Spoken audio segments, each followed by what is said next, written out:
ইবাদত ভালো না লাগা, গুনাহ ভালো লাগা, এই সময়ের অপচয়, এই জিনিসটা সবচেয়ে বেশি মা বোনদের মধ্যেই বেশি। মা বোনদের এই সময় অপচয় হয় সাধারণত কয়েকটা কারণে।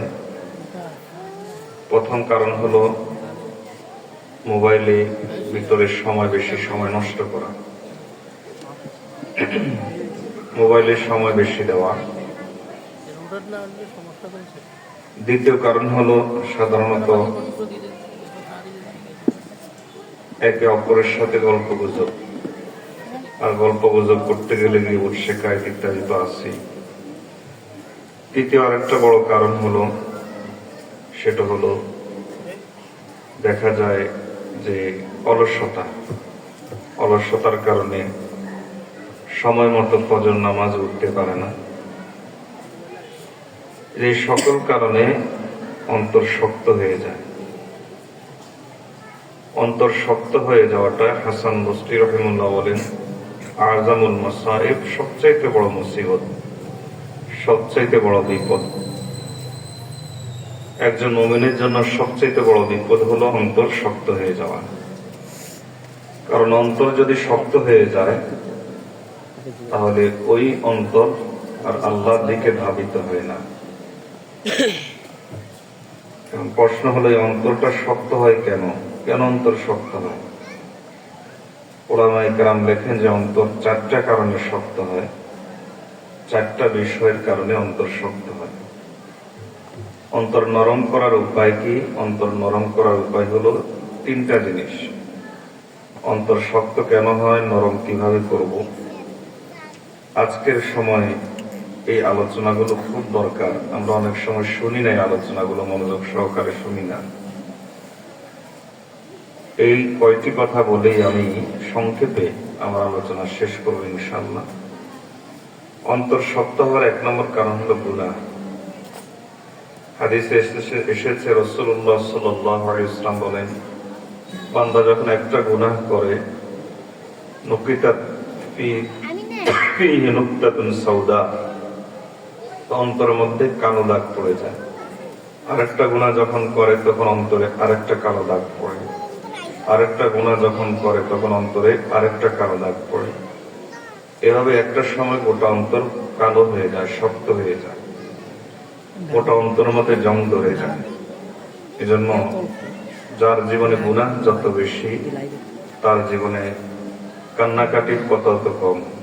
যার জীবনে গুনাহ যত বেশি, তার জীবনে ইবাদত তত কম। অন্তর শক্ত হয়ে যাওয়ার একটা কারণ হলো গুনাহ। অন্তর শক্ত হয়ে যাওয়ার দ্বিতীয় কারণ হলো তওবা না করা। গুনাহ তো হয়ে যায়, এরপর আমরা তওবা করি না।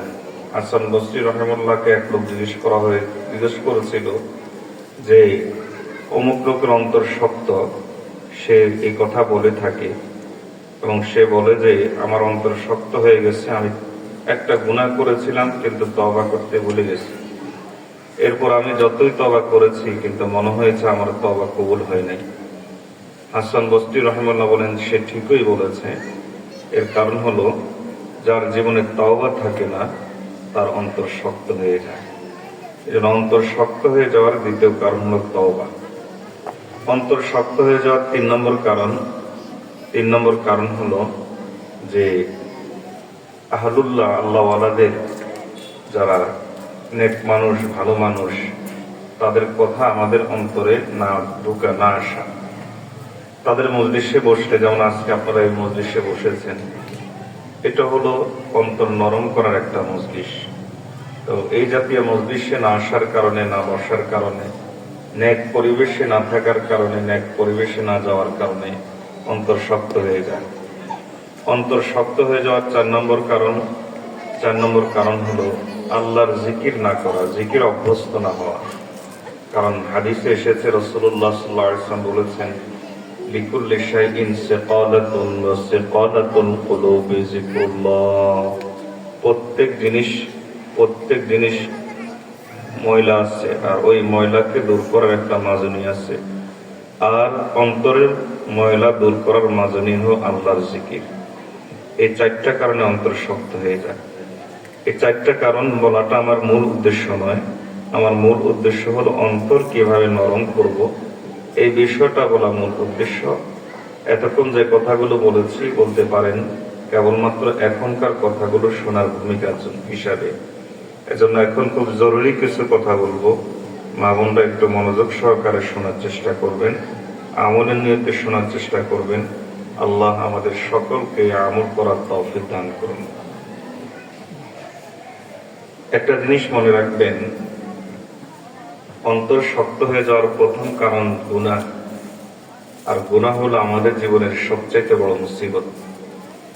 কারণ এই গুনার কারণে অন্তর শক্ত হয়। আর অন্তর শক্ত হয়ে গেলে আল্লাহ তাআলা কোরআন মাজিদের মধ্যে বলেছেন যে অন্তর যখন শক্ত হয়ে যায় তখন তার ঠিকানা জাহান্নাম ছাড়া কোনো কিছু থাকে না। গুনাহ আমাদের জীবনের সবচেয়ে বড় মুসিবত। আমাদের জীবনে, দুনিয়ার জীবনে যত বিপদ আসে এবং আখিরাতের জীবনে যত বিপদ আসে, সব বিপদের কারণ কিন্তু এই গুনাহ। কিন্তু আমাদের সমস্যা হলো এই যে আমরা গুনাহ ছাড়তে রাজি নাই, কিন্তু শান্তি চাই। যেমন মোবাইলের গুনাহ ছাড়তে রাজি নাই, কিন্তু মনে মনে চাই যে আমার স্বামীর সাথে আমার সম্পর্ক ভালো থাকতে হবে। গীবত ছাড়তে রাজি নাই, কিন্তু এই ইচ্ছা করে যে আমার পরিবারের মধ্যে কোনো ভেজাল থাকতে পারবে না, ঝগড়া থাকতে পারবে না, ছেলে মেয়ে আমার কথা শুনতে হবে। নাশকরি করে কিন্তু মনে মনে চিন্তা করে যে আমার পরিবারের সবকিছু ঠিক থাকতে হবে, সবার সাথে আমার ঠিক থাকতে হবে, সবাই আমাকে ভালো মনে করতে হবে। একটা জিনিস মনে রাখবেন, একজন লোক রোদের নিচে দাঁড়ালো কিন্তু তার শরীর থেকে ঘাম বের হলো না, অথবা সে আগুনের সাথে দাঁড়ালো কিন্তু তার শরীরে তাপ লাগলো না, পানিতে নামলো তার শরীরে ভিজলো না, তাহলে ওটা তো পানি হয় না, ওটা তো রোদে হয় না, ওটা তো আগুনেই হয়নি। আল্লাহর বান্দা, আপনি গুনাহ করবেন, আপনি চোখের হেফাজত করবেন না, মোবাইলে অযথা অসময় সময় নষ্ট করবেন, আর আপনার জীবনে শান্তি আসবে, তাহলে আপনার এই কাজ তো গুনাহই হয়নি। যেহেতু এই কাজগুলো গুনাহ, কাজে আপনার জীবনে অশান্তি থাকবেই। অশান্তি যদি দূর করতে চান, শান্তি যদি পারিবারিক জীবনে আনতে চান, একমাত্র উপায় হলো গুনাহ ছেড়ে দেওয়া। এজন্য আল্লাহর এক আরেফ খুব চমৎকার করে বলেন, জব কাহা মাইনে মেরা আল্লাহ হাল দে, জবাব আয়া বান্দা তেরা নামায়ে আমাল দে। আমি যখন বললাম, ওগো আল্লাহ আমার অবস্থাটা দেখেন না, আমার অবস্থা খারাপ, আল্লাহ তাআলা তখন সঙ্গে সঙ্গে উত্তর দেন, ঠিক আছে বান্দা, তোর অবস্থা খারাপ, কিন্তু এর আগে তুই তোর আমলনামাটা দেখ। আল্লাহ তাআলা কোরআন মাজিদের মধ্যে বলেন, ওয়াকুল্লান আখাযনাহু বিযামবিহি, আমি আল্লাহ প্রত্যেককে পাকড়াও করি, অশান্তি বিপদ আপদ এগুলো দেই আমি আল্লাহ তার গুনার কারণে। এজন্য যদি শান্তি চান, শান্তি যদি না চান তাহলে কিছু করার নেই, কিন্তু যদি শান্তি চান এবং আখিরাতে নাজাত চান তাহলে গুনাহ ছাড়তেই হবে। গুনাহ ছাড়ার জন্য আপনার তিনটা কাজ কমপক্ষে করতে হবে। একটু মনোযোগ সহকারে শুনবেন, সময় কম, এজন্য গুরুত্বপূর্ণ কিছু কথা বলেই আমি শেষ করব। তিনটা কাজ আপনার জীবনে আনতেই হবে। একটা জিনিস মনে রাখবেন, হিম্মত এবং চেষ্টা প্রথম কাজ। হিম্মত এবং চেষ্টা ছাড়া জগতে হযরত আদম আলাইহিস সালাম থেকে শুরু করে এ পর্যন্ত কেউই গুনাহ ছাড়তে পারে নাই, আপনিও পারবেন না। হিম্মত আর চেষ্টা ছাড়া হযরত আদম আলাইহিস সালাম থেকে শুরু করে এ পর্যন্ত কেউ গুনাহ ছাড়তে পারে নাই, আপনিও পারবেন না। হিম্মত এবং চেষ্টা করা লাগবেই। কেবল নিয়ত করলাম, ঠিক আছে আজকে থেকে গুনাহ করব না, এতটুকু দ্বারা গুনাহ ছাড়া কঠিন। এতটুকুর মাধ্যমে গুনাহ ছাড়া যায় না, গুনাহ ত্যাগ করা যায় না। কেবল ইচ্ছা পোষণ করেই গুনাহ ত্যাগ করা যায় না, বরং হিম্মত করা লাগে, চেষ্টা করা লাগে। এখন বলতে পারেন যে হিম্মত আর চেষ্টা এটা তো কঠিন বিষয়, আমি কিভাবে করব? বিষয়টা আমি আরো একটু সহজ করে দিচ্ছি। হিম্মত এবং চেষ্টা কিভাবে করবেন, শুরুটা কেমনে করবেন, সহজ করে দিচ্ছি। দেখুন, আমাদের জীবনে দুই ধরনের গুনাহ আছে। আমরা যদি একটু চিন্তা করে দেখি তাহলে আমাদের জীবনে দুই ধরনের গুনাহ আছে। এক ধরনের গুনাহ হলো যে যেই গুনাহগুলো আমরা ছেড়ে দিতে পারি, চাইলেই একটু সামান্য চেষ্টা করলেই পারি। আর কিছু গুনাহ আছে এরকম যে আমরা অভ্যস্ত হয়ে গেছি, ছেড়ে দেওয়াটা একটু কঠিন। যেমন ধরেন, একজন লোক যদি সুদে সমিতি থেকে টাকা নেয়, তাহলে তাকে আমি যতই ওয়াজ করি এখনই তো সেই গুনাহ ছাড়তে পারবে না, সময় লাগবে। কিন্তু কিছু গুনাহ আছে এমন যে আমরা এখন চাইলে এই গুনাহটা ছেড়ে দিতে পারি। আপনি চেষ্টাটা শুরু করেন দ্বিতীয় ধাপের গুনাহ দিয়ে।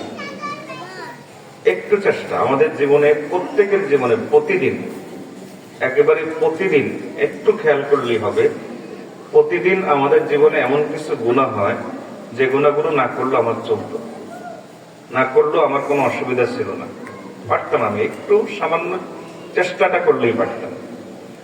যেমন ধরেন, আপনার মনের মধ্যে কোনো খারাপ চিন্তা এসেছে, তো এই যে খারাপ চিন্তা, কুধারণা, কারো ব্যাপারে বদধারণা, এটা একটা গুনাহ।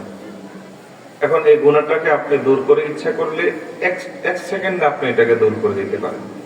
জাস্ট আপনি মনে মনে পড়লেন আস্তাগফিরুল্লাহ, এই যে আপনি একটু চেষ্টাটা করলেন, এই ইস্তেগফার করলেন, আস্তাগফিরুল্লাহ বলার সাথে সাথে অন্তর থেকে গুনাহটা দূর হয়ে গেছে। একটু চেষ্টা। রাস্তায় যাব আমি এখন, আমি চাইলে আমি বেপর্দা হয়ে যদি যাই, জগতের কেউ আমাকে বাধা দিবে না, কিন্তু একটু হিম্মত করে যদি আমি একটু পর্দার সাথে বের হই, একটু চেষ্টা, তাহলে এই যে একটা গুনাহ থেকে আমি বেঁচে গেলাম। একটা জিনিস মনে রাখবেন যে পুরুষটা যখন কুদৃষ্টি দেয়, খারাপ দৃষ্টি দেয়, এটা গুনাহ অবশ্যই। কিন্তু একটা মেয়ে বা একজন মহিলা যখন রাস্তায় বেপর্দায় চলে, এটা আরো বড় গুনাহ। কেন এটা আরো বড় গুনাহ? কারণ একটা ছেলে একটা মেয়ের দিকে খারাপ দৃষ্টিতে তাকালে সে একা গুনাহটা করতেছে, একজন। একটা মেয়ে যখন বেপর্দায় চলে, তখন সে একজন গুনাহ করছে না, বরং সে অনেকটি গুনাহগার বানাচ্ছে। তার দিকে যখন তাকায় কেউ, তখন গুনাহগার হয়, সে অনেককে গুনাহগার বানাচ্ছে। অথচ একটু হিম্মত করলেই, একটু চেষ্টা করলেই এই একটা শক্ত কবিরা গুনাহ থেকে একজন মা বোন বেঁচে যেতে পারে। তা আপনি যদি এই শুরুটা এভাবে করেন যে গুনাহগুলো থেকে বের হওয়া সহজ, ওই গুনাহগুলো থেকে আমি এখনই বের হওয়া শুরু করি, যদি আপনি এভাবে শুরুটা করে দিতে পারেন, তাহলে হাদিসে এসেছে রাসূলুল্লাহ সাল্লাল্লাহু আলাইহি ওয়াসাল্লাম আল্লাহর কথা শোনাচ্ছেন যে নবী সাল্লাল্লাহু আলাইহি ওয়াসাল্লাম বলেন, আল্লাহ তাআলা বলেন, বান্দা তুমি যদি আমার দিকে এক বিঘত অগ্রসর হও, আমি আল্লাহ তোমার দিকে এক হাত অগ্রসর হব। তুমি যদি এক হাত অগ্রসর হও, আমি আল্লাহ এক গজ অগ্রসর হব। আর যদি তুমি আমার দিকে আস্তে আস্তে হেঁটে হেঁটে আসো, আতাইতু ইলাইকা হারওয়ালাতান, আমি আল্লাহ তোমার দিকে দৌড়ে দৌড়ে আসবো। আপনি সামান্য একটু পদক্ষেপ নিয়ে একটা গুনাহ থেকে বাঁচেন না, দেখবেন যে আল্লাহ তাআলা আপনাকে এত মহব্বত করা শুরু করবেন যে আপনি পরবর্তীতে আরেকটা গুনাহ থেকে বেঁচে থাকার জজবা তৈরি হবে অন্তরে, এটা নেক আমল করার জজবা আপনার অন্তরে তৈরি হবে। আমরা এই কাজটা প্রথমত করব, হিম্মত এবং মুজাহাদা, হিম্মত এবং চেষ্টা। হিম্মত এবং চেষ্টাটা করলে আপনি যত বেশি হিম্মত এবং চেষ্টাটা করবেন, আপনার দিল আস্তে আস্তে তত বেশি নরম হবে। আল্লাহ আমাদেরকে তৌফিক দান করুন। এটা একটা দৃষ্টান্ত দিয়ে এভাবে ধরেন, একটা বাচ্চা যখন জন্মগ্রহণ করে, বাচ্চাটা জন্মগ্রহণ করলে তখন দেখা যায় মায়ের বুকের দুধ খায়, তার শক্ত কোনো কিছু পেটের ভিতরে হজম হয় না। একটা সময় যখন তার বয়স বাড়ে, গ্রোথ বাড়ে, তখন একটা সময় সে গরুর দুধও খায়। গ্রোথ যখন আরেকটু বাড়ে, তখন দেখা যায় শক্ত খানাও খেতে পারে। একটা সময় সে হাড্ডিও চাবাইতে পারে। কেন? কারণ তার শরীরের বিকাশ হয়েছে, গ্রোথ তার বেড়েছে, তার ফিজিক্যাল গ্রোথ বেড়েছে। তো ঠিক তেমনি ভাবে ইমানও এরকম, ইমানের গ্রোথ বাড়ে, ইমানও শক্ত হয়, ইমানও নরম হয়, ইমানও দুর্বল হয়, ইমানও শক্তিশালী হয়, ইমানও ছোট হয়, ইমানও বড় হয়, ইমানও বাড়ে, ইমানও কমে। ইমান বাড়বে যখন আপনি গুনাহ ছেড়ে দেওয়াটা শুরু করবেন, একটু হিম্মতার চেষ্টা করে যখন গুনাহ ছেড়ে দেওয়াটা শুরু করবেন, তখন প্রথম আপনার কাছে বড় বড় গুনাহ ছেড়ে দেওয়া একটু কষ্টকর মনে হবে। একটা সময় আল্লাহ তাআলা আপনাকে গুনাহ ছাড়তে ছাড়তে ইনশাআল্লাহ আল্লাহ আপনাকে যোগের রাবিয়া বস্তিয়া বানিয়ে দিবেন। আল্লাহ আপনাকে হযরত ফাতেমা রাদিয়াল্লাহু তাআলার নমুনা বানিয়ে দিবেন। এজন্য মা বোনরা এই জিনিসটা আমরা একটু চেষ্টা করব, হিম্মত করব, চেষ্টা করব। দেখবেন আল্লাহ তাআলা এমন মহব্বত আপনার অন্তরে দিবেন, আপনি আস্তে আস্তে আল্লাহর ওলি হয়ে যাবেন। হাদিসে এসেছে ইত্তাকিল মাহারিমা তাকুন আ'বাদান নাস, গুনাহ থেকে তুমি বেঁচে থাকো, এটা আল্লাহ তাআলা আস্তে আস্তে তোমাকে তার ওলি বানিয়ে দিবেন। এজন্য আমরা এই প্রথম কাজটা করব, গুনাহ থেকে বেঁচে থাকার জন্য হিম্মত এবং চেষ্টা, এতে অন্তর নরম হবে। আরেকটা খুব গুরুত্বপূর্ণ আমল মা বোনদের উদ্দেশ্যে, যে এত অন্তর নরম হয়। দেখুন, আমলটা না ফরজ না ওয়াজিব, আমলটা নফল একটা আমল, কিন্তু অন্তর নরম হয় এবং গুনাহ ছেড়ে দেওয়া খুব সহজ হয়। এই আমলটার নাম হলো তাহাজ্জুদ। দেখুন, এই আমলটা ফরজও নয়, ওয়াজিবও নয়, এই আমলটা নফল একটা আমল, কিন্তু যে ব্যক্তি তাহাজ্জুদে অভ্যস্ত হয় আল্লাহ তাআলা তাকে ধীরে ধীরে সব গুনাহ থেকে বেঁচে থাকার সুযোগ দিয়ে দেন, সুযোগ তৈরি করে দেন। আর যে তাহাজ্জুদে অভ্যস্ত হয় না, সে যতই চেষ্টা করুক গুনাহ থেকে পরিপূর্ণভাবে বাঁচতে পারে না। তো চেষ্টা এবং মুজাহাদা ছাড়া যেমন ভাবে গুনাহ থেকে বের হওয়া যায় না, তাহাজ্জুদ ছাড়াও গুনাহ থেকে পরিপূর্ণভাবে বাঁচা যায় না। আপনার জীবনে যদি তাহাজ্জুদ চলে আসে, তাহলে আল্লাহ তাআলা আপনাকে ধীরে ধীরে সমস্ত গুনাহ থেকে বের হওয়ার সুযোগ করে দিবেন। এখন মনে মনে বলতে পারে যে তাহাজ্জুদ পড়বো, এটা তো অনেক কঠিন আমল। আমি তাহাজ্জুদের ফজিলত বলার জন্য আজকে বসি নাই, আপনাদেরকে কিছু গাইডলাইন দেওয়ার জন্য বসছি। এজন্য আমি বিষয়টা আপনাদেরকে একটু সহজ করে দিচ্ছি। হ্যাঁ, তাহাজ্জুদ কঠিন আমল। কঠিন কখন? ভোর রাতে উঠে পড়া কঠিন। রাতের 3 ভাগের 2 ভাগ চলে যাওয়ার পরে উঠে তাহাজ্জুদ পড়া তখন কঠিন। কিন্তু উলামায়ে কেরাম দেখেন, তাহাজ্জুদের 3টা পদ্ধতি আছে, তাহাজ্জুদের পড়ার 3টা সুরত আছে। প্রথম পদ্ধতি হলো, এশার নামাজ আপনি পড়েছেন, এশার নামাজ পড়ার সাথে সাথেই মা বোনরা এশার নামাজ পড়ার সাথে সাথেই 2 রাকাত সুন্নত পড়ে 2 রাকাত 4 রাকাত যা পড়েন তাহাজ্জুদ পড়ে নেন। সুন্নতের পরে বিতিরের আগে 2 রাকাত পড়েন, 4 রাকাত পড়েন। এশার নামাজের পরপরই তাহাজ্জুদের নিয়তে যদি আপনি পড়ে নেন, তাহলে এটাও তাহাজ্জুদ। কারণ তাহাজ্জুদের ওয়াক্তটা কখন শুরু হয়? তাহাজ্জুদের ওয়াক্ত শুরু হয় এশার পরপরে, শেষ হয় ফজর ওয়াক্ত শুরু হওয়ার পর। মানে ভোর রাতে ফজর ওয়াক্ত শুরু হওয়ার পর তাহাজ্জুদের ওয়াক্ত শেষ হয়। ধরেন ফজর ওয়াক্ত শুরু হয় কখন? ফজর ওয়াক্ত শুরু হয় ধরেন সুবহে সাদিকের পরে, এখন 5টা 10-15 দিকে ফজর ওয়াক্ত শুরু হয়। শেষ হয় কখন? যখন সূর্য ওঠে 6:30টার পরে, এখন শেষ হয়। কোন ব্যক্তি যদি ফজর ওয়াক্ত শুরু হওয়ার সাথে সাথে ফজর নামাজটা পড়ে, আর আরেক ব্যক্তি ফজর নামাজটা পড়লো ফজর ওয়াক্ত শেষ হওয়ার সাথে সাথে, শেষ হওয়ার একটু আগে, সূর্য ওঠার একটু আগে সে ফজর নামাজটা পড়েছে, তার 2 ব্যক্তি ফজরের নামাজই পড়েছে বলা হয়, অন্য নামাজ পড়েছে এটা বলা হয় না। ঠিক তেমনি ভাবে তাহাজ্জুদের ওয়াক্ত, প্রত্যেক নামাজের একটা ওয়াক্ত আছে। নামাজটা চাই ফরজ হোক, ওয়াজিব হোক, সুন্নত হোক, নফল হোক, প্রত্যেক নামাজের একটা নির্ধারিত সময় আছে। আল্লাহ তাআলা কোরআন মাজিদের মধ্যে বলেন, ইন্নাস সালাতা কানাত আলাল মুমিনিনা কিতাবাম মাওকুতা। প্রত্যেক নামাজের একটা নির্ধারিত সময় আছে, তাহাজ্জুদের একটা নির্ধারিত সময় আছে। তাহাজ্জুদের নির্ধারিত সময়টা হলো, তাহাজ্জুদের ওয়াক্ত শুরু হয় এশার পরপরে, ওয়াক্তটা শুরু হয়। শেষ হয় কখন?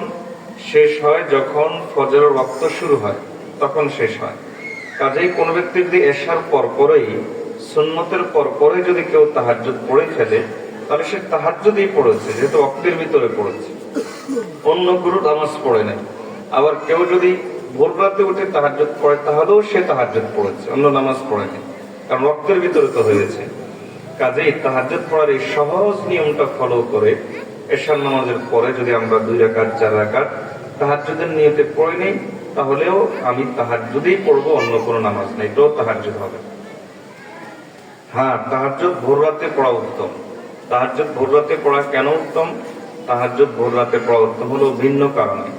কারণ অন্য সময় আমরা আল্লাহর কাছে চাই, আর তাহাজ্জুদের সময় আল্লাহ আমাদেরকে নিজে জিজ্ঞেস করেন, বান্দা তোর কি দরকার? অন্য সময় আমরা আল্লাহকে তালাশ করি, আল্লাহকে খুঁজি। আর তাহাজ্জুদের সময় আল্লাহ তাআলা ভোর রাতে আল্লাহ তাআলা তার কিছু নেক বান্দাবান্দিকে খোঁজেন। আলা মিন মুস্তাগফিরিন ফাগফির লাহু, আলা মিন মুস্তারজিকিন ফারযুকহু, तमन्ना है कि अब ऐसी जगह मुझको कहीं मिलती, अकेले बैठ रहती हूँ याद उनकी दिल नशी होती। ওই সময় আল্লাহ তার কিছু বান্দাকে খোঁজেন, আসো কি কোন আমার এরকম বান্দা যে আমার কাছে মাফ চাইবে আমি মাফ করে দিব? আছে কি কোনো রিজিক তালাশকারী যে আমার কাছে রিজিক চাইবে আমি রিজিক দিয়ে দিব? ওই সময় জান্নাত থেকে দুনিয়ার দিকে বাতাস জারি হয়, হাওয়া জারি হয়। হাদিসে এসেছে দুনিয়ার দিকে জান্নাত থেকে বাতাস জারি হয়। ওই সময় আল্লাহ তাআলা বান্দার প্রতি, বান্দাবান্দির প্রতি রহমতের দৃষ্টি দেওয়ার জন্য প্রথম আসমানে চলে আসেন। এজন্য ভোর রাতে পড়া উত্তম, কিন্তু এর অর্থ এই নয় যে এশার পরে তাহাজ্জুদ পড়লে তাহাজ্জুদ হবে না। এশার পরেও যদি আপনি তাহাজ্জুদ পড়েন তাহলেও সেটাও তাহাজ্জুদ হয়ে যাবে। ভোর রাতে পড়লে যেমন হবে আর এশার পরে পড়লে হয়ে যাবে। দেখুন কত সহজ নিয়ম। ধরেন কোনোদিন আপনি তাহাজ্জুদ আগের রাতে পড়তে পারেন নাই, তাহলে পরের দিন যদি আপনি ইশরাকের নামাজ অথবা আপনি চাশতের নামাজটা পড়েন তাহলে সেটাও তাহাজ্জুদ হয়ে যাবে। হাদিসে এসেছে এটাও তাহাজ্জুদের সওয়াব পাওয়া যায়। তাহলে তাহাজ্জুদের এই তিনটা নিয়ম ফলো করে এশার পরপরেই অথবা ভোর রাতে অথবা পরের দিন ইশরাক বা চাশ, এই তাহাজ্জুদের তিন নিয়মের কোন এক নিয়ম ফলো করে আমি তাহাজ্জুদ পড়তে পারি। ভোর রাতে পড়াটা এই নিয়মটা যেটা উত্তম, এটা হয়তো একটু কঠিন, আমি কঠিনটাতে না গেলেও আমি যদি এশার পর পরে তাহাজ্জুদটা পড়ি তাহলে তো আমার তাহাজ্জুদ হয়ে যাচ্ছে। আর আপনি যদি তাহাজ্জুদ পড়েন আল্লাহ তাআলা আপনার দিল নরম করবেন। তাহাজ্জুদ গুজারদের প্রতি আল্লাহ তাআলার বিশেষ রহমতের নজর থাকে, এজন্য তার দিল নরম করবেন। এবার একটা দৃষ্টান্ত শুনেন। ধরেন এক ব্যক্তি একটা ব্যাংকে অ্যাকাউন্ট খুলেছে, অ্যাকাউন্টে সে জমা দিয়েছে 1000 কোটি টাকা। আল্লাহ তাআলা তাকে সম্পদ দিয়েছেন, এজন্য সে 1000 কোটি টাকা ব্যাংকে জমা দিয়েছে। আরেক ব্যক্তি ধরেন আমার মতো ভিক্ষুক ফকির সাধারণ মানুষ, ওই ব্যাংকে অ্যাকাউন্ট খুলতে গিয়েছি, আমার পকেটে ছিল মাত্র 500 টাকা। মিনিমাম 500 টাকা দিয়ে অ্যাকাউন্ট খুলতে হয়। আমি 500 টাকা দিয়ে অ্যাকাউন্ট খুলেছি, আমার কাছে আর কোনো টাকা ছিল না। 500 টাকা দিয়ে আমি অ্যাকাউন্ট খুলেছি। এখন ব্যাংক মালিক কর্তৃপক্ষ চিন্তা করলো, আচ্ছা ঠিক আছে দেখি, বছরের শেষে সে চিন্তা করলো, ব্যাংকের মালিক চিন্তা করলো যে দেখি আমার এই ব্যাংকে কতজন অ্যাকাউন্ট হোল্ডার আছে, কতজন অ্যাকাউন্টধারী আছে। এই চিন্তা করে একটা তালিকা, একটা সামারি, একটা দৃশ্য তৈরি করলো। সেখানে ওই 1000 কোটি টাকার মালিকের নামও যেমন আসবে, আমি যেহেতু ওই ব্যাংকে অ্যাকাউন্ট খুলেছি, আমিও ওই ব্যাংকের অ্যাকাউন্টধারী, আমি একজন অ্যাকাউন্ট হোল্ডার, তাহলে আমার নামটাও আসবে। যদিও আমার মাত্র 500 টাকা, কিন্তু আমার নামটাও আসবে অ্যাকাউন্টধারী হিসাবে। এবার একটা হাদিস শুনেন। রাসূলুল্লাহ সাল্লাল্লাহু আলাইহি ওয়াসাল্লাম বলেন, কিয়ামতের দিন আল্লাহ তাআলা একটা বিশেষ ডাক দিবেন সকল বান্দাবান্দিদেরকে উদ্দেশ্য করে। কি ডাক দিবেন?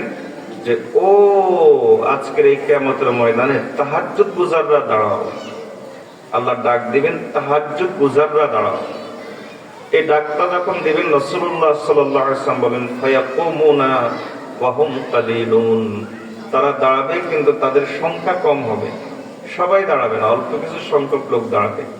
আল্লাহ তাআলা তখন প্রত্যেককে উদ্দেশ্য করে বলবেন, উদখুলুল জান্নাতা বিগাইরি হিসাব, বিনা হিসাবে জান্নাতে প্রবেশ করো। এই ডাকটা যখন দিবেন, রূহানি জগৎটা এরকম, সেখানে ওই ডাক দেয়, ও তাহাজ্জুদ গুজাররা কোথায়, তাহাজ্জুদ গুজাররা উঠো আর বিনা হিসাবে জান্নাতে প্রবেশ করো। এই ডাকটা যখন আল্লাহ তাআলা দিবেন, তাহলে ওই ডাকের সময় যেমন ভাবে হাসান বসরি রাহিমাহুল্লাহ, যিনি সারা রাত তাহাজ্জুদের মধ্যে কাটাতেন, তিনিও উঠবেন। রাবিয়া বসরিয়া রাহিমাহুল্লাহ, যিনি সারা রাত সিজদার মধ্যে আল্লাহর কাছে পড়ে থাকতেন, তিনি উঠবেন। যেমন ভাবে হযরত বড় পীর আব্দুল কাদের জিলানী যারা সারা রাত ইবাদতে কাটাতো, তিনি উঠবেন। মুঈনুদ্দিন চিশতি তারাও উঠবেন। হাজী ইমদাদুল্লাহ মুহাজির মক্কি তারাও উঠবেন। ওই দিন আপনিও যদি এশার নামাজের পরে 2 রাকাত 4 রাকাত তাহাজ্জুদ পড়েন, হ্যাঁ আপনি উত্তম সময় পড়েন নাই, কিন্তু আপনিও তো তাহাজ্জুদ গুজার, আপনিও যদি পড়েন তাহলে ওই ডাকের সাথে সাথে আল্লাহর এই সমস্ত ওলিদের সাথে আপনিও উঠবেন, আর আপনিও বিনা হিসেবে জান্নাতে যেতে পারবেন। এজন্য আমরা এই অভ্যাসটা আমরা করি। তাহাজ্জুদের অভ্যাস করলে আল্লাহ তাআলা দিল নরম করবেন। দিল নরম করার আরেকটা পদ্ধতি হলো, তিনটা পদ্ধতি। আরেকটা পদ্ধতি হলো জিকির অভ্যস্ত হওয়া। দেখুন, জিকির করলে দিল নরম হয়, জিকির করলে শক্ত দিল নরম হয়, জিকির করলে আল্লাহর মহব্বত অন্তরে আসে। একটা ছোট্ট ঘটনা মনে পড়লো, জিকিরের ফায়দা মনে রাখার জন্য ঘটনা সহায়ক, এজন্য একটা ছোট্ট ঘটনা বলি। মেডিকেল সায়েন্সের জনক আবু আলী ইবনে সিনার নাম আমরা শুনেছি, মুহাম্মদ ইবনে সিনা, তো যাকে সংক্ষেপে ইবনে সিনা বলা হয়। তো এই ইবনে সিনার শায়েখ যিনি ছিলেন, তার নাম ছিল ওবায়দুল্লাহ আহরার রাহিমাহুল্লাহ। তো ওবায়দুল্লাহ আহরার রাহিমাহুল্লাহর মজলিসে একবার ইবনে সিনা গেছেন।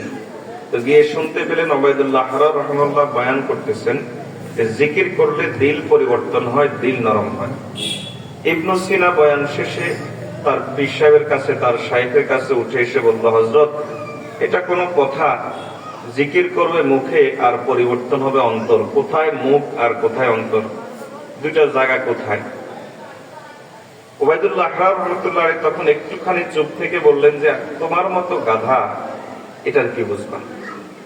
জিকির করলে দিল নরম হয় কিনা, দিল পরিবর্তন হয় কিনা, এটা তোমার মতো গাধা কি বুঝবা?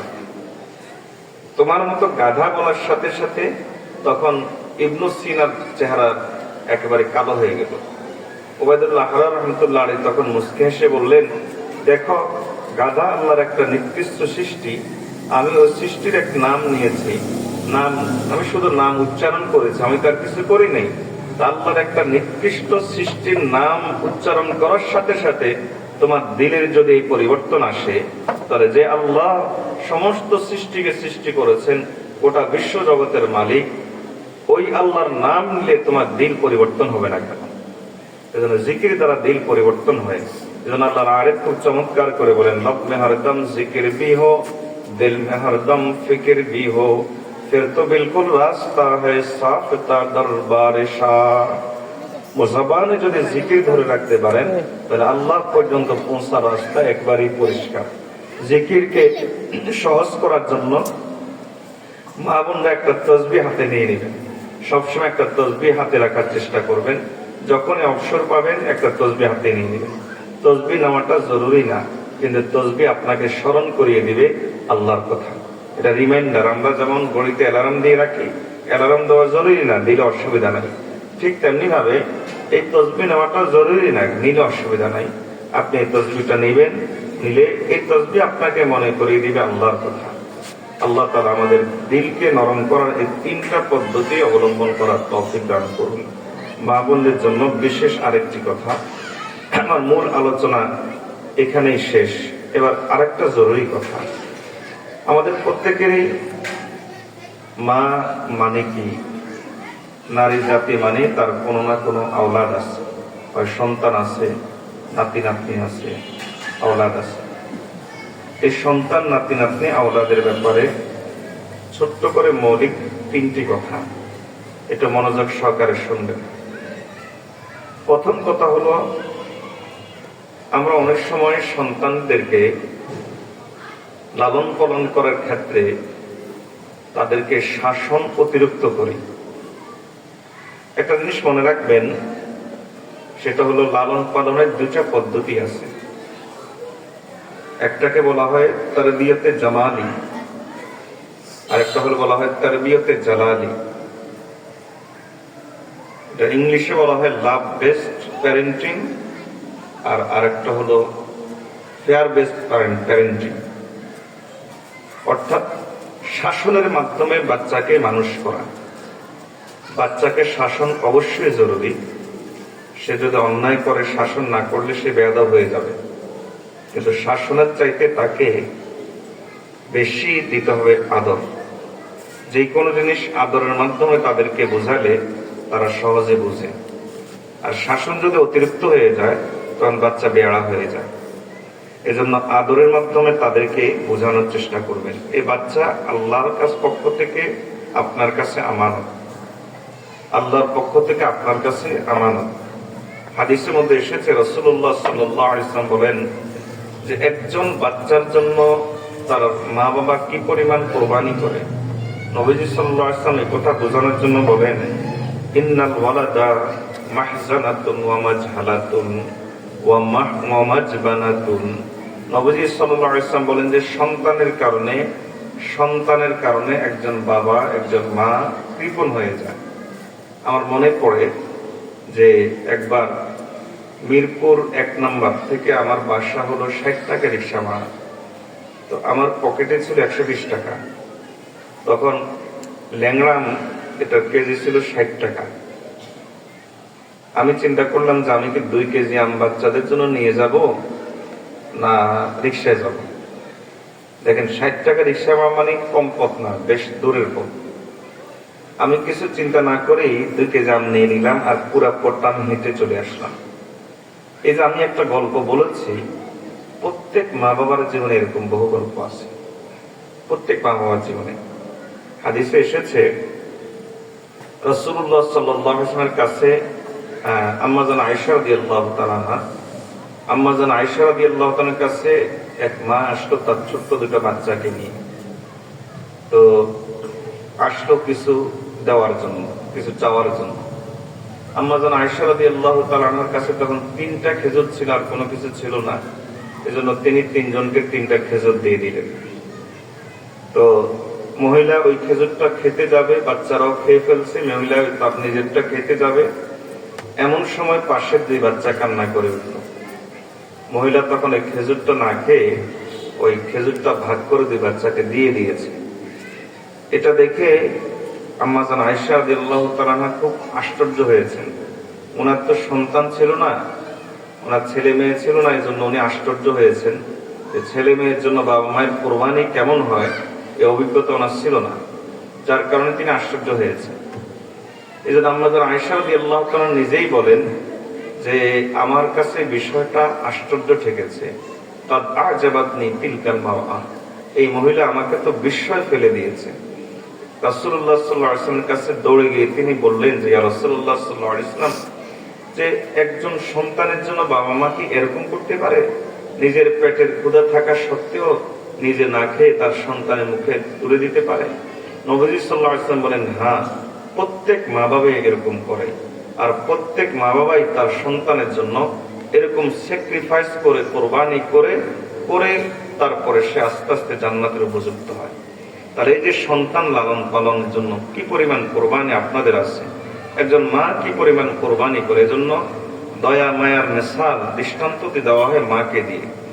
আমি বেশ আগে একবার ঘটনা পড়েছি, একটা জায়গাতে একটা পত্রিকাতে ঘটনা পড়েছি। সুনামির সময়, যখন জাপান সুনামি হয়েছে, ওই সুনামির সময় একজন মা তার সন্তান সহ একটা ধ্বংসস্তূপের নিচে আটকা পড়ছে।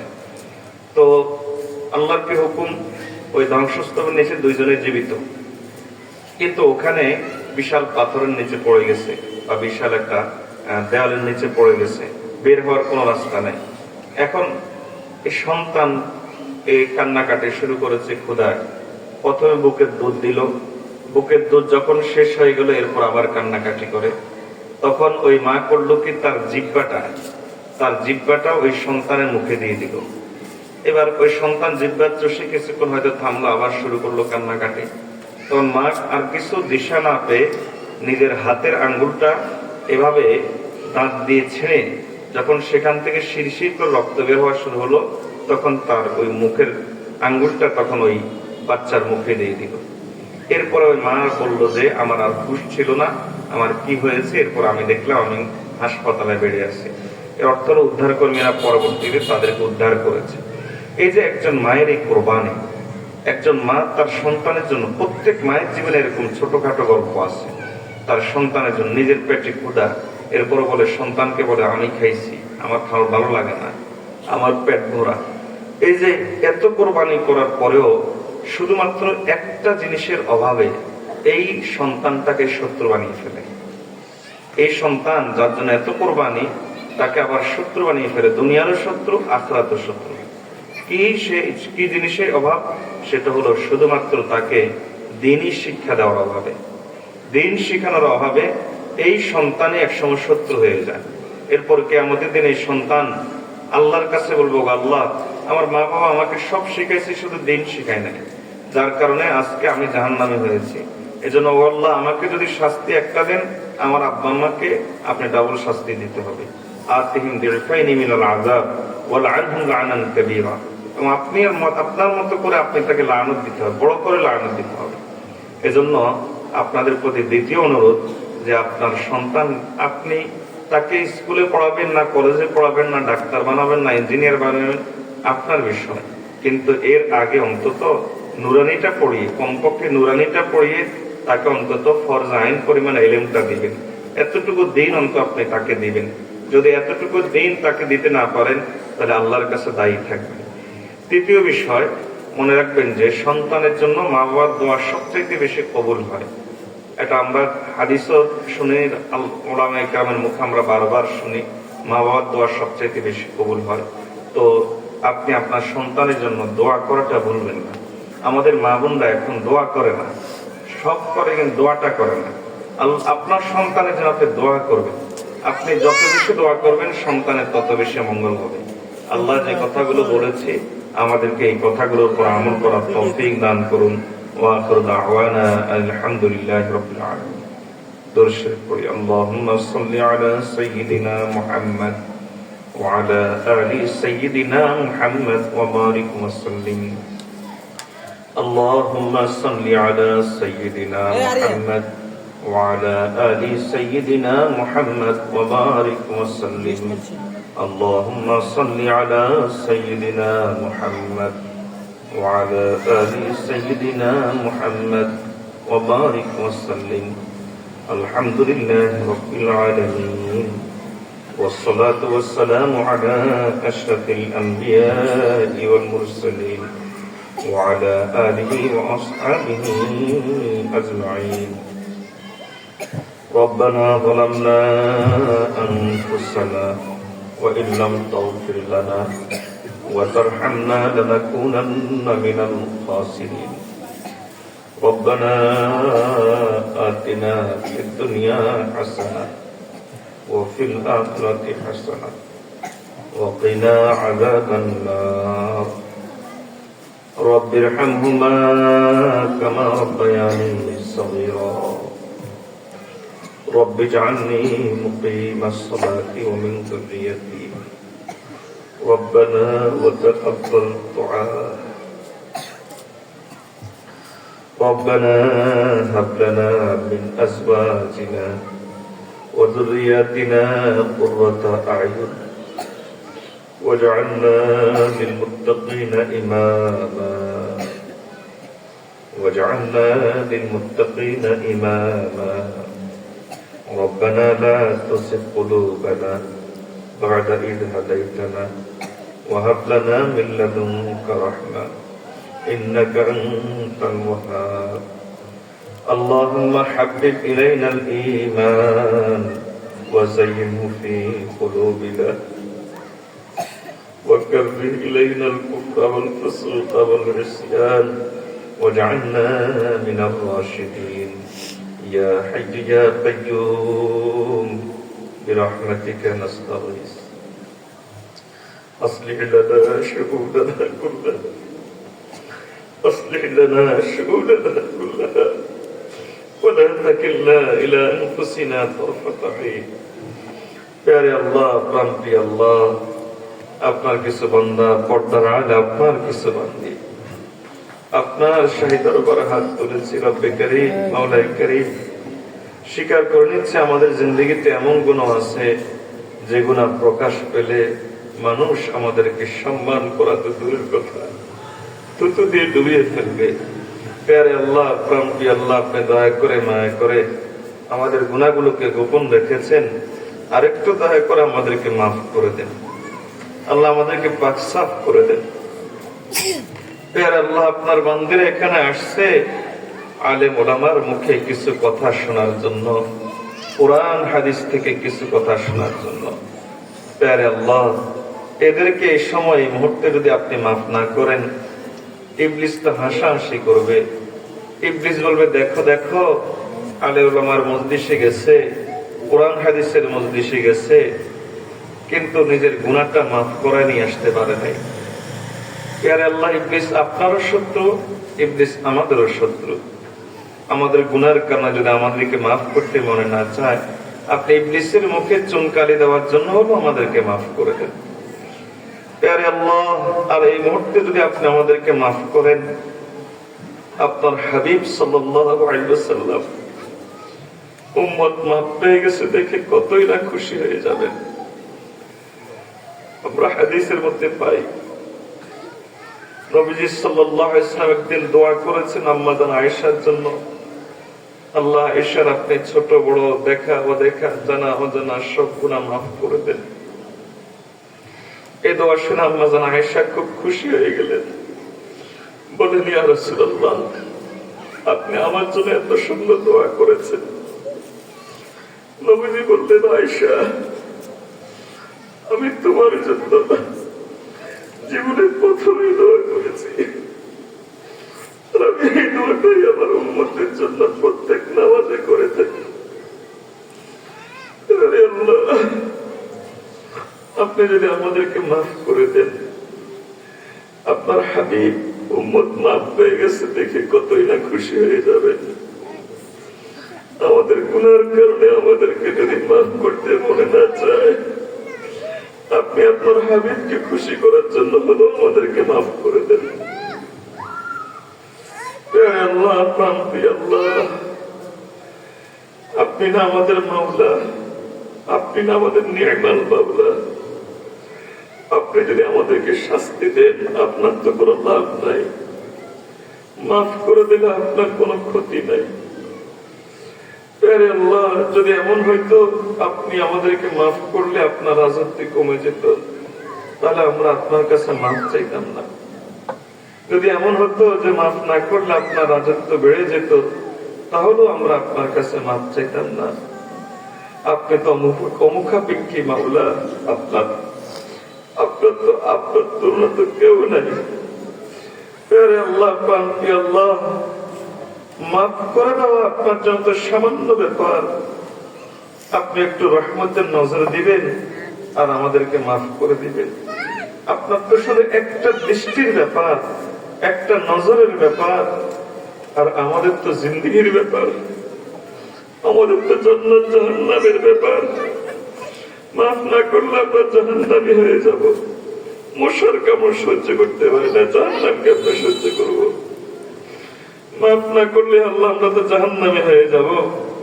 আমাদের তো জান্নাত জাহান্নামের ব্যাপার, আর আপনার তো সামান্য দৃষ্টির ব্যাপার। আল্লাহ, আপনি দয়া করে আমাদের দিকে একটু রহমতের দৃষ্টি দিয়ে দেন আর আমাদেরকে মাফ করে দেন। মাফ না করার থাকলেও মাফ করে দেন। আমরা হাদিসের মধ্যে পাই, আপনার এক বান্দা দোয়া করেছিল, আল্লাহ, আপনি মাফ না করার থাকলেও মাফ করে দেন। এটা শুনে আপনি নাকি তাকে মাফ করে দিচ্ছেন। আমরাও বলি, আল্লাহ, আপনি মাফ না করার থাকলেও মাফ করে দেন। এবারে আল্লাহ, আপনি আমাদেরকে মাফ করে দেন। আল্লাহ, মা বোনরা এরা তো এমন, এদের চোখের পানি দেখলে মাখলুকের দিলে তো নরম হয়ে যায়, বিচারকের দিলে তো নরম হয়ে যায় এদের চোখের পানি দেখলে। বিশেষ করে কোনো মেয়ে চোখের পানি দিলে দুনিয়ার কোনো বাবা সহ্য করতে পারে না, কষ্ট হয়। প্যারে আল্লাহ, দুনিয়ার কোনো বাবা রহমান না, দুনিয়ার কোনো মাখলুক রহমান না, কিন্তু আপনি তো রহমান, আপনি তো রহমান। আল্লাহ, এরা চোখের পানি দিচ্ছে, আল্লাহ, আল্লাহ, আপনি এদের দিকে একটু রহমতের নজর দিয়ে দেন। আল্লাহ, যাদের পরিবারের মধ্যে অশান্তি আছে, স্বামী স্ত্রীর মধ্যে মিল মহব্বত নাই, মিল মহব্বত দিয়ে দেন। যাদের ছেলে মেয়ের কথা শুনে না, তাদের ছেলে মেয়েকে অনুগত বানায় দেন। আল্লাহ, পরিবারে আল্লাহ বউ শাশুড়ির মধ্যে যদি মনোমালিন্য থাকে, তাদের মধ্যে মিল মহব্বত তৈরি করে দেন। আল্লাহ, পরিবারের মধ্যে ঝগড়াঝাটি আপনি মিটাইয়া দেন।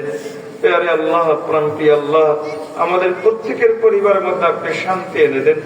আপনার কাছে বিশেষ একটা ফরিয়াদ, আল্লাহ, কিয়ামত পর্যন্ত আমাদেরকে নির্বংশ করিয়েন না, আমাদের আওলাদ জারি রেখিয়েন। আর আমাদের আওলাদের কাউকে, আমাদের বংশের কাউকে আল্লাহ ইমান থেকে মাহরুম করিয়েন না, কোন বেঈমানের পূর্বপুরুষ বানায়েন না আল্লাহ, কোন বেঈমানের পূর্বপুরুষ বানায়েন না আল্লাহ। আমাদেরকে আল্লাহ মুত্তাকিদের পূর্বপুরুষ বানায়া দেন। প্যারে আল্লাহ, প্রাণপ্রিয় আল্লাহ, মা বোনরা যারা এখানে এসেছে আল্লাহ, আপনি তাদের দিল নরম করে দেন আল্লাহ। তাদের দিল নরম করার বয়ান করা হয়েছে আল্লাহ, কিভাবে দিল নরম হয় সেগুলো বলে দেওয়া হয়েছে আল্লাহ। এদেরকে এগুলোর উপর আমল করার তৌফিক দান করেন, আমাদের সকলকে এগুলোর উপর আমল করার তৌফিক দান করেন আল্লাহ। দিল যদি ঠিক হয়ে যায় তাহলে তো সব কিছু ঠিক হয়ে যায় আল্লাহ। আমাদের সকলকে এগুলোর উপর আমল করার তৌফিক দান করেন। প্যারে আল্লাহ, প্রাণপ্রিয় আল্লাহ, আপনার কাছে বিশেষ ফরিয়াদ হে আল্লাহ। আল্লাহ, আমরা আমাদের এই দেশটাকে অনেক মহব্বত করি আল্লাহ। আমাদের চোখ বুঝি এতই না পাক, আমরা বুঝি একটা খেলাফতের জমিন দেখতে পারবো না। আমাদের কপাল বুঝি এতই না পাক, আমরা বুঝি খেলাফতের একটা জমিনের সিজদা দিতে পারবো না। প্যারে আল্লাহ, আমাদের দেশকে আল্লাহ আপনি খেলাফত কায়েমের উর্বর ভূমি বানায়া দেন, আপনার দিন কায়েমের উর্বর ভূমি বানায়া দেন আল্লাহ। আপনার দিন কায়েম হয়েছে আল্লাহ, আপনার দিন কায়েম হয়েছে, এমন একটা টুকরা জমিন আমাদেরকে ভিক্ষা দিয়ে দেন আল্লাহ। আমাদেরকে আল্লাহ খেলাফতের জমিনের নাগরিক হওয়ার উপযুক্ত বানায়া দেন। প্যারে আল্লাহ, প্রাণপ্রিয় আল্লাহ, যতবার হাত তুলে আল্লাহ একবারের জন্য তো ফিলিস্তিনের কথা বলতে পারি না আল্লাহ। আপনি ফিলিস্তিনের দিকে একটু রহমতের নজর দিয়ে দেন আল্লাহ। ছোট ছোট শহীদ গুলোর শাহাদাতের বিনিময়ে আল্লাহ বাইতুল মুকাদ্দাস আযাদ করে দেন। প্যারে আল্লাহ, আপনি না অহংকারী মাওলা, আমরা আপনার অহংকার দিয়ে আমেরিকা আর ইসরায়েলের অহংকারকে আপনি টুকরা টুকরা করে দেন। প্যারে আল্লাহ, যারা আমাদের বাবরি মসজিদ শহীদ করেছে আল্লাহ, আপনি তাদের অহংকারকে আপনি টুকরা টুকরা করে দেন। আমাদের বাবরি মসজিদের বিনিময়ে আমাদেরকে গোটা দিল্লি দিয়ে দেন আল্লাহ। আল্লাহ, দিল্লির মসজিদ আমাদেরকে দিয়ে দেন আল্লাহ। এই মাদ্রাসাখানাকে আপনার কাছে পেশ করলাম আল্লাহ। এই মাদ্রাসা যে সমস্যাগুলো আছে আল্লাহ, সমস্যাগুলোর আল্লাহ পরিপূর্ণ সমাধান দিয়ে দেন। এই মাদ্রাসার পিছনে যারা যেভাবে মেহনত করতেছে আল্লাহ, প্রত্যেককে আপনি আপনার খাজানা থেকে উত্তম জাযা দিয়ে দেন। মাদ্রাসার সাথে আল্লাহ যারা জড়িত আছেন আল্লাহ, তাদের প্রত্যেককে আপনি আপনার খাজানা থেকে আপনার শান অনুযায়ী আপনি উত্তম পুরস্কার দিয়ে দেন। প্যারে আল্লাহ, মাদ্রাসার জন্য আপনি আল্লাহ কল্যাণের ফয়সালা করেন, খায়রের ফয়সালা করেন আল্লাহ। মাদ্রাসার উপকার হয় আল্লাহ, এমন ফয়সালা নেওয়ার তৌফিক আল্লাহ আমাদের সকলকে সবসময় দান করেন। আমরা যারা মাদ্রাসার সাথে সম্পৃক্ত আছি, আমাদের কোন গুস্তাখির কারণে, আমাদের কোন বদআমলের কারণে আমাদেরকে কখনোই দ্বীনের খেদমত থেকে মাহরুম করিয়েন না আল্লাহ। আপনি আমাদেরকে আপনার দ্বীনের খাদেম বানায় রাখিয়েন আল্লাহ। আপনি আমাদেরকে আপনার দ্বীনের খাদেম বানায় রাখিয়েন আল্লাহ। এই এলাকার যত মুর্দার কবরবাসী আছে আজকের মাহফিলের সব প্রত্যেকের আমলনামায় পৌঁছায় দেন। বিশেষ করে এই মাহফিলে যারা দান সদকা করেছে, মাদ্রাসা যারা দান সদকা করে, আজকের মাহফিলের সব তাদের আমলনামায়, তাদের মুরব্বীদের আমলনামায় পৌঁছায় দেন আল্লাহ। এই মাদ্রাসার সাথে সংশ্লিষ্ট এমন যারা অসুস্থ আছে তাদেরকে শিফা দান করেন। প্যারে আল্লাহ, মা বোনদের মধ্যে যদি এরকম কেউ থাকে বিয়ের উপযুক্ত, এখনো বিয়ে শাদী হয় নাই, তাকে অতি দ্রুত উত্তম জায়গাতে যেখানে দুনিয়া এবং আখিরাতে কল্যাণ হয় পাত্রস্থ করার তৌফিক দান করেন। এই এলাকায় যত কৃষক আছে আল্লাহ, কৃষকদের প্রতিটা কাজে বরকত দান করেন। কৃষকরা যে উলামায়ে কেরামের পরেই দেশের সবচেয়ে বড় কল্যাণকামী উপকারী, এই কথা বোঝার তৌফিক আল্লাহ প্রত্যেক সরকারকে দান করেন আল্লাহ। এই কথা বোঝার তৌফিক প্রত্যেক সরকারকে দান করেন। এই এলাকায় যত প্রবাসী আছে আল্লাহ, তাদেরকে আমান ও সালামতের সাথে রাখেন, আর বেশি করে হালাল রুজি করার তৌফিক দেন। এই এলাকায় যত ব্যবসায়ী আছে তাদের ব্যবসার মধ্যে আল্লাহ আপনি বরকত দান করেন আল্লাহ। যে যেখান থেকে দোয়া চেয়েছে প্রত্যেকের হকে দোয়া কবুল করে নেন। বিশেষ করে যারা ঋণগ্রস্ত তাদের ঋণ পরিশোধের ব্যবস্থা করে দিয়েন আল্লাহ। যারা পারিবারিক অশান্তিতে আছে তাদের পরিবারের শান্তি দিয়ে দিয়েন আল্লাহ। বিশেষ করে যারা অসুস্থ আছে তাদেরকে আপনি পরিপূর্ণ শিফা দিয়ে দিয়েন। সুবহান রাব্বিকা রাব্বিল ইজ্জাতি আম্মা ইয়াসিফুন ওয়া সালামুন আলাল মুরসালিন ওয়ালহামদুলিল্লাহ।